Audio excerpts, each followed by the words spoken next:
ನೀವು ಹಲವಾರು ಉಪ್ಪಿನಕಾಯಿಗಳನ್ನು ಟ್ರೈ ಮಾಡಿರ್ತೀರಾ. ಮೊಟ್ಟೆ ಉಪ್ಪಿನಕಾಯಿನ ಟ್ರೈ ಮಾಡಿಲ್ಲ ಅಂದರೆ ಒಂದು ಸಲ ಟ್ರೈ ಮಾಡಿ ನೋಡಿ, ಖಂಡಿತ ಇದರ ರುಚಿಗೆ ಅಡಿಕ್ಟ್ ಆಗ್ತೀರಾ.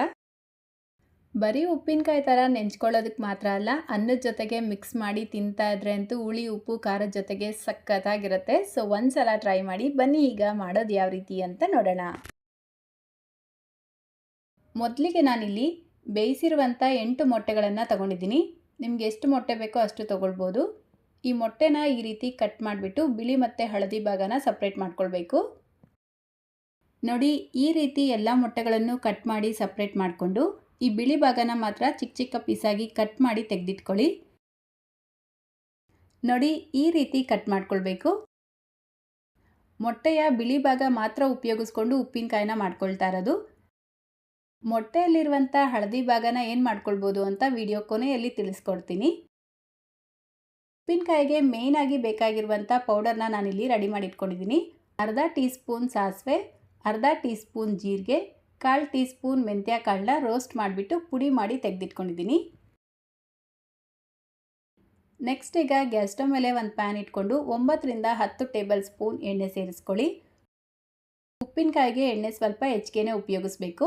ಎಣ್ಣೆ ಚೆನ್ನಾಗಿ ಬಿಸಿ ಆದಮೇಲೆ ಕಟ್ ಮಾಡಿ ಇಟ್ಕೊಂಡಿರುವಂಥ ಈ ಮೊಟ್ಟೆಗಳನ್ನು ಸೇರಿಸ್ಬಿಟ್ಟು ಲೋ ಟು ಮೀಡಿಯಮ್ ಫ್ಲೇಮಲ್ಲಿ ಫ್ರೈ ಮಾಡ್ಕೊಳ್ಳಿ. ಇದರ ಬಣ್ಣ ಲೈಟಾಗಿ ಚೇಂಜ್ ಆಗಬೇಕು, ಅಲ್ಲಿವರೆಗೂ ಫ್ರೈ ಮಾಡ್ಕೊಳ್ಳಿ. ಅಂದರೆ ಒಂದು 4 ರಿಂದ 5 ನಿಮಿಷ ಟೈಮ್ ಹಿಡಿಸುತ್ತೆ. ನೋಡಿ, ಈ ರೀತಿ ಲೈಟ್ ಗೋಲ್ಡನ್ ಕಲರ್ ಬಂದಿದ ತಕ್ಷಣ ಇದನ್ನು ಮತ್ತೊಂದು ಪ್ಲೇಟ್ಗೆ ಹಾಕಿ ತೆಗೆದಿಟ್ಕೊಳ್ಳಿ. ಈಗ ಉಳಿದಿರುವಂಥ ಎಣ್ಣೆ ಇರುತ್ತಲ್ವ, ಅದರಲ್ಲಿ ಸ್ವಲ್ಪ ಎಣ್ಣೆನ ತೆಗೆದಿಟ್ಬಿಟ್ಟು ಉಳಿದಿರುವಂಥ ಎಣ್ಣೆಗೆ 2 ಟೀ ಸ್ಪೂನ್ ಶುಂಠಿ ಬೆಳ್ಳುಳ್ಳಿ ಪೇಸ್ಟ್ ಸೇರಿಸ್ಬಿಟ್ಟು ಫ್ರೈ ಮಾಡ್ಕೊಳ್ಬೇಕು. 1 ರಿಂದ 2 ನಿಮಿಷ ಫ್ರೈ ಮಾಡ್ಕೊಳ್ಳಿ.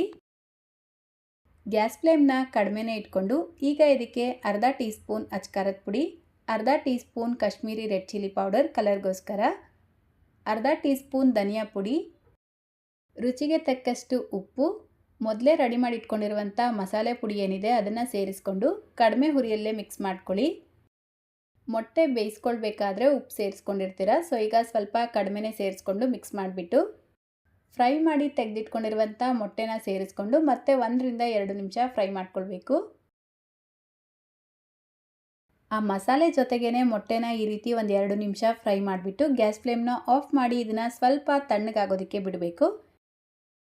ಈಗ ಇದಕ್ಕೆ 2 ಟೀ ಸ್ಪೂನ್ ನಿಂಬೆಹಣ್ಣಿನ ರಸ ಸೇರಿಸ್ಬಿಟ್ಟು ಮಿಕ್ಸ್ ಮಾಡ್ಕೊಳ್ಬೇಕು. ಅಂದರೆ ದೊಡ್ಡ ಸೈಜ್ದು 1 ನಿಂಬೆಹಣ್ಣನ್ನ ಸೇರಿಸ್ಕೊಳ್ಳಿ. ಅಷ್ಟೇ ನೋಡಿ, ಈಗ ತುಂಬಾ ರುಚಿಯಾಗಿರುವಂಥ ಮೊಟ್ಟೆ ಉಪ್ಪಿನಕಾಯಿ ರೆಡಿಯಾಗಿದೆ. ಇದನ್ನು ನೀವು ಒಂದು ಗಾಜಿನ ಬಾಟ್ಲಲ್ಲಿ ಹಾಕಿ ಫ್ರಿಜ್ಜಲ್ಲಿ ಸ್ಟೋರ್ ಮಾಡಿಕೊಂಡ್ರೆ 1 ತಿಂಗಳಾದರೂ ಹಾಳಾಗಲ್ಲ, ಚೆನ್ನಾಗಿರುತ್ತೆ. ಹೊರಗಡೆ ಸ್ಟೋರ್ ಮಾಡ್ಕೊಳ್ತೀರಾ ಅಂದರೆ ಒಂದು 10 ದಿನ ಸ್ಟೋರ್ ಮಾಡ್ಕೊಳ್ಬೋದು. ನೋಡಿ, ಲಾಸ್ಟಲ್ಲಿ ಒಂದು 2 ಟೀ ಸ್ಪೂನ್ ಉಪ್ಪಿನಕಾಯಿಗೆ ಸ್ವಲ್ಪ ಅನ್ನ ಮಿಕ್ಸ್ ಮಾಡಿ ತಿಂತಾ ಇದ್ರೆ ಅಂತೂ ಆಹಾ ಸಖತ್ತಾಗಿರುತ್ತೆ ಸ್ನೇಹಿತರೆ. ಸೊ ಒಂದು ಸಲ ಈ ಮೊಟ್ಟೆ ಉಪ್ಪಿನಕಾಯಿನ ಟ್ರೈ ಮಾಡಿ. ಈಗ ಸಪ್ರೇಟ್ ಮಾಡಿ ತೆಗೆದಿಟ್ಕೊಂಡಿರುವಂಥ ಮೊಟ್ಟೆಯ ಹಳದಿ ಭಾಗನ ಫ್ರೈ ಮಾಡ್ಕೊಳ್ಳೋಣ. ಫ್ರೈ ಮಾಡ್ಕೊಳ್ಳೋದಕ್ಕೆ ಗ್ಯಾಸ್ ಸ್ಟವ್ ಮೇಲೆ ಒಂದು ಪ್ಯಾನ್ ಇಟ್ಕೊಂಡು 2 ಟೀ ಸ್ಪೂನ್ ಎಣ್ಣೆ ಸೇರಿಸ್ಕೊಂಡಿದ್ದೀನಿ. ಇದಕ್ಕೇನೆ ಸಣ್ಣದಾಗಿ ಕಟ್ ಮಾಡ್ಕೊಂಡಿರುವಂಥ ಮೀಡಿಯಮ್ ಸೈಜ್ದು 1 ಈರುಳ್ಳಿ, 2 ಮೆಣಸಿನ್ಕಾಯಿ, ಸ್ವಲ್ಪ ಕರಿಬೇವಿನ ಎಲೆ ಸೇರಿಸ್ಬಿಟ್ಟು ಫ್ರೈ ಮಾಡ್ಕೊಳ್ಳಿ. ಈರುಳ್ಳಿ ಬಣ್ಣ ಈ ರೀತಿ ಲೈಟಾಗಿ ಚೇಂಜ್ ಆಗ್ತಾ ಇದ್ದಂಗೆ ಇದಕ್ಕೆ ಅರ್ಧ ಟೀ ಸ್ಪೂನ್ ಧನಿಯಾ ಪುಡಿ, ಅರ್ಧ ಟೀ ಸ್ಪೂನ್ ಅಚ್ಕಾರದ ಪುಡಿ ಸೇರಿಸ್ಬಿಟ್ಟು ಮಿಕ್ಸ್ ಮಾಡ್ಕೊಳ್ಳಿ. ಈಗ ಇದಕ್ಕೆ ಮೊಟ್ಟೆಯ ಹಳದಿ ಭಾಗನ ಈ ರೀತಿ ಕಟ್ ಮಾಡಿ ಸೇರಿಸ್ಬಿಟ್ಟು ಅರ್ಧ ಟೀ ಸ್ಪೂನ್ ಕಾಳು ಮೆಣಸಿನ ಪುಡಿ, ರುಚಿಗೆ ತಕ್ಕಷ್ಟು ಉಪ್ಪು ಸೇರಿಸ್ಕೊಂಡು ಒಂದು 3 ರಿಂದ 4 ನಿಮಿಷ ಫ್ರೈ ಮಾಡ್ಕೊಳ್ಳಿ. ಈಗ ಇದಕ್ಕೆ ಲಾಸ್ಟಲ್ಲಿ ಸ್ವಲ್ಪ ಕೊತ್ತಂಬರಿ ಸೊಪ್ಪನ್ನ ಸೇರಿಸ್ಕೊಂಡು ಗ್ಯಾಸ್ ಫ್ಲೇಮ್ನ ಆಫ್ ಮಾಡಿಕೊಂಡ್ರೆ ಮೊಟ್ಟೆ ಫ್ರೈ ರೆಡಿಯಾಗುತ್ತೆ. ಸೊ ಅಷ್ಟೇ, ಇವತ್ತಿನ ಈ ರೆಸಿಪಿ ನಿಮ್ಗೆ ಇಷ್ಟ ಆಯಿತು ಅಂತ ಅಂದ್ಕೊಳ್ತೀನಿ. ಇಷ್ಟ ಆಗಿದ್ದರೆ ವಿಡಿಯೋಗೊಂದು ಲೈಕ್ ಮಾಡಿ, ನಿಮ್ಮ ಫ್ರೆಂಡ್ಸ್ ಮತ್ತು ಫ್ಯಾಮಿಲಿಯವ್ರ ಜೊತೆಗೂ ಈ ವಿಡಿಯೋನ ಶೇರ್ ಮಾಡ್ಕೊಳ್ಳಿ. ಚಾನಲ್ನ ಹೊಸದಾಗಿ ನೋಡ್ತಾ ಇದ್ದರೆ ಸಬ್ಸ್ಕ್ರೈಬ್ ಮಾಡ್ಕೊಳ್ಳಿ, ಫೇಸ್ಬುಕ್ಕಲ್ಲಿ ನೋಡ್ತಾ ಇದ್ದರೆ ಫಾಲೋ ಮಾಡ್ಕೊಳ್ಳಿ ಅಂತ ಹೇಳ್ತಾ ಇದೇ ರೀತಿ ಮತ್ತೊಂದು ರೆಸಿಪಿಯೊಂದಿಗೆ ಸಿಗೋಣ. Thank you.